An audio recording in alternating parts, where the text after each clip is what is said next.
All right, guys, I'm back here at the shop and working on a Dometic Weatherpro awning. Now, these awnings have been discontinued for quite some time now, and of course, Dometic doesn't support them. Now, these are just 12-volt powered awnings. They're not too dissimilar from the modern Dometic awnings, I think the 9100s, but these are the Weatherpro. They do have a wind sensor on them. Some will be a little hat that sits on the roof, while others will be this little chrome wind sensor right there. It's a non-moving part. It just has two thermistors in there. That's not important, but I do applaud Dometic at least for not making a whirly bird that's going to break.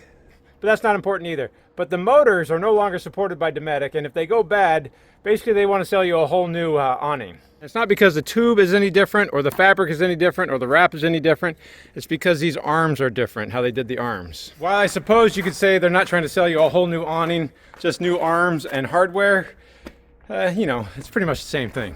I know what you're saying. Hey, I can just type that into the search bar and I do find a listing for a Weatherpro 12-volt awning motor on the Amazon big box store. Yeah, I know. But I also know that a lot of those replacement motors have Scotch locks on them, and they tend to come in bad. So the brand new motors are bad. So I still don't recommend the generic ones. So what I'm recommending is that you actually go get a Dometic 12-volt power awning motor for their 9100. It even says Weatherpro on it. Now, even though this does say it's for a Weatherpro and a whole bunch of other awnings on there, and it even shows the Weatherpro in here, it doesn't really give great instructions, because the biggest problem is that the end cap on this doesn't engage the arms in the exact same way. So you can't mount this on a Weatherpro awning, even though the rest of the motor is identical. So if we were to just try to mount the 9100 series on a Weatherpro arm, it's not going to engage correctly. It's way too small, has too much slop that way, and of course it doesn't have that waviness built into the cap right there. It's got more of an arc. And don't forget, that is a torsion spring on the back arm too. So you do want to be careful when you're doing this. Like the Weatherpro one right here will engage perfectly and engage these tiny little tabs on either side of the arm right there. Just like that. Now ultimately, these are the same motors, and they are at least OEM quality, which is better than generic ones as far as reliability. So what we can do is just take the end caps off the old one, assuming that it's still in good shape, and take the end cap off the new one and do a little switcheroo. On the Weatherpro, we just have a number 3 Phillips right there, and then a 1/8 inch stainless steel rivet right behind right there. On the new one, we have 2 machine screws, and they are 4mm hex screws with one of the same stainless steel pop rivet right there. So all we really need to do is take off this screw here. These 2 machine screws on the new one. All right, then we have to drill out this, because this those bolts hold it tight to a sleeve in there, but the rivet allows it to swivel around there and flex, like you see right here. So we'll just use an 1/8 inch drill bit to drill this out. Now it is stainless steel, so it's going to be a little bit harder to drill. All right, now we can pull that off. And now we have access to the actual hub here. We can do the same thing on the old motor. We drill out that rivet that's right there. That does give us access to that hub. Now you can see they're just put in place by a friction pin through the shaft. So we'll just go ahead and use the correct punch right here to knock that pin out right there and right there. But I do want to point out, Dometic did still just use Scotch locks on the outside right there. On a Weatherpro, these are not weatherproof connections. That's a bad idea. It doesn't even make a good conductor on a Scotch lock. Which of course why most people don't like to use Scotch locks. That's kind of a hack job, Dometic. I don't know if you've seen the anatomy of a Scotch lock before. We can take a look. It's got this little tab that folds over, and there is basically a piece of aluminum that gets pushed down as a fork, and basically cuts through the insulation and makes contact with the conductor or wire underneath it. Now you guys can see that better now.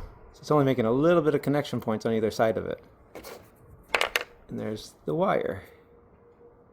Yeah, it's not the best weatherproof connection, but in fairness, I don't see any corrosion on it.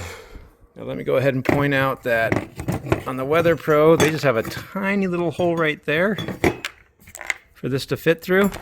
And at least on the new one, they used no Scotch locks on this right here. On the original one, they have a big opening right there for that connector to actually fit through. So we'll probably go ahead and open up a hole right there too. But first, let's go ahead and punch these out.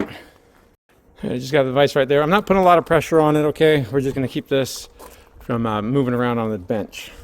All right, so we got our punch right here. We're just gonna go ahead and knock that pin out. We're not gonna lose that pin. It's a little bit of a friction pin, not too much. Now we'll take that off. Just because we want to keep this motor, because this is the new one. We won't want to drop that on the ground. Take the old one, do the exact same thing. That piece out because we need this piece. Okay, let's go ahead and get the old motor out of here.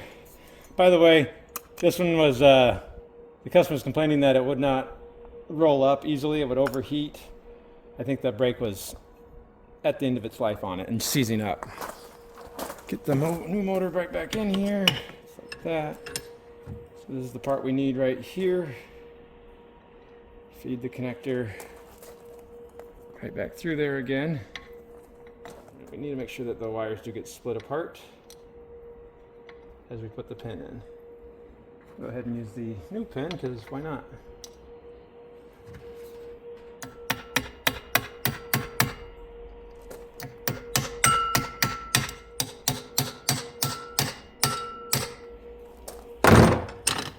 All right. We've done the easy part, I guess, or is it the hard part? I'm not sure. All right, so this plug on the new motor won't fit through that little hole right there that the old wire was going through. And I prefer not to use Scotch locks, and I prefer not to make another connection if I don't need to make a connection. So we'll just go ahead and using our drill bit right here, we're gonna go ahead and widen this up.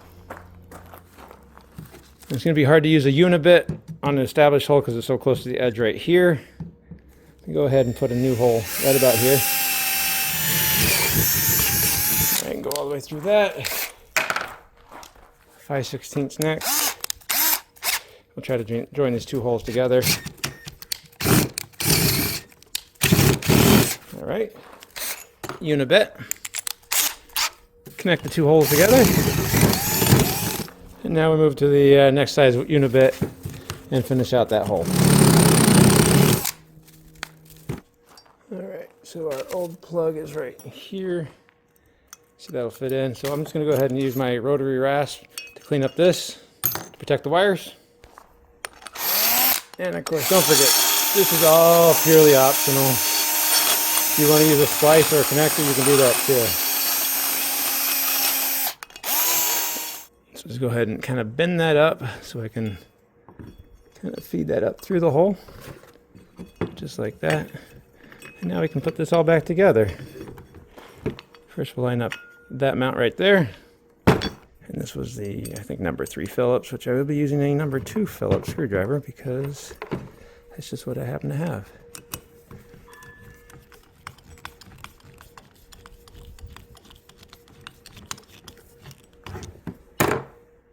And we're going to go ahead and use a 1/8 inch steel rivet. You can tell by it being steel because it sticks to a magnet. So I'm going to change out the mandrel on my dead rivet gun.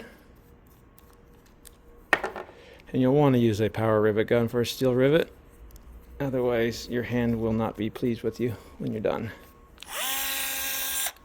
Now on the new one, the rivet itself just kind of like engaged with this collar right here. But on the old one, we're going to drill a hole into it. We don't have to line it back up to the old one. And of course, do be careful. There are wires we just fed through that pivot point there. Let's go ahead and... It's just that simple. Now we've converted a brand new Dometic awning motor to work with a Weatherpro awning. Now personally, I think we upgraded it quite a bit because it doesn't have Scotch locks, and the direct replacements that you can get generically for these motors do have Scotch locks, and I've seen almost at least a 50% failure rate on those, if not more. And you do get the new rivets with the new motor. So now we just have to go ahead and install the motor, which I have shown you guys how to do a number of times. So the only thing you need to remember is to make sure this awning has been strapped up, which you can see it has been. And of course, don't forget on Dometic, there is torsion on the other side. So you want to make sure that you're still always in control of the awning. Let's see, we'll line that up, push this in. Oh yeah.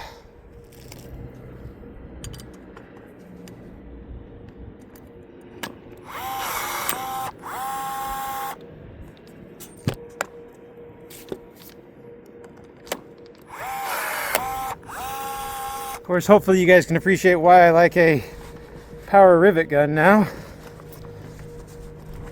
And if you're doing any amount of riveting, it's well worth the investment.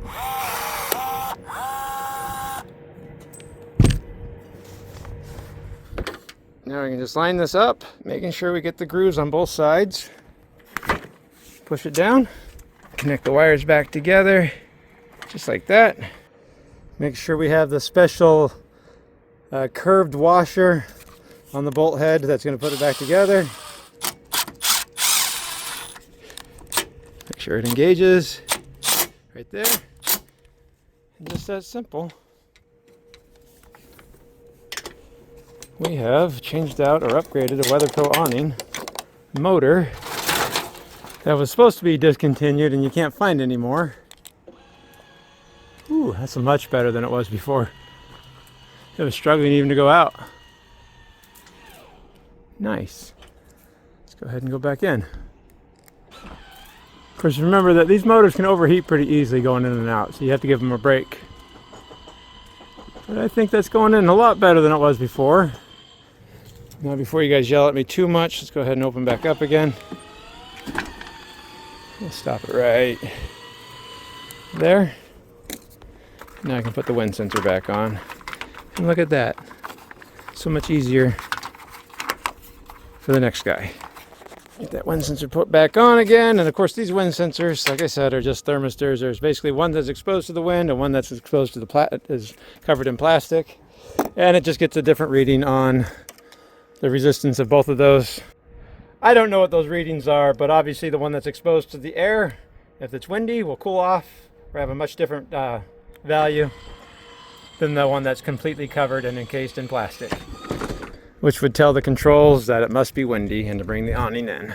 I do hope that was a short, quick video so you guys understand that you can still replace a Weatherpro awning even though they aren't technically available anymore. You can use a brand new 9100 series Dometic awning motor to replace Weatherpro awning motor. Just have to do a little bit of modification, but it will work.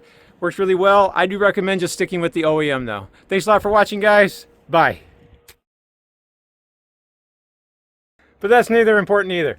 But that's not important either. So so while I suppose you could say I don't want to say a whole new aren't, well, I could.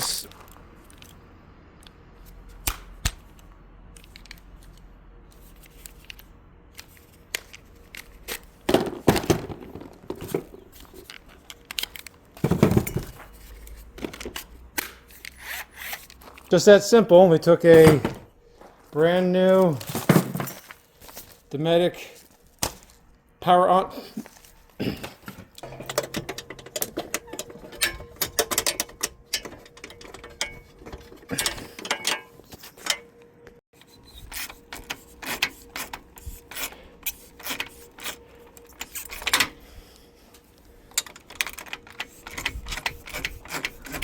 I hope that was a short enough video for you guys. How to I hope that was a short enough video, and I do hope that was a short, quick video.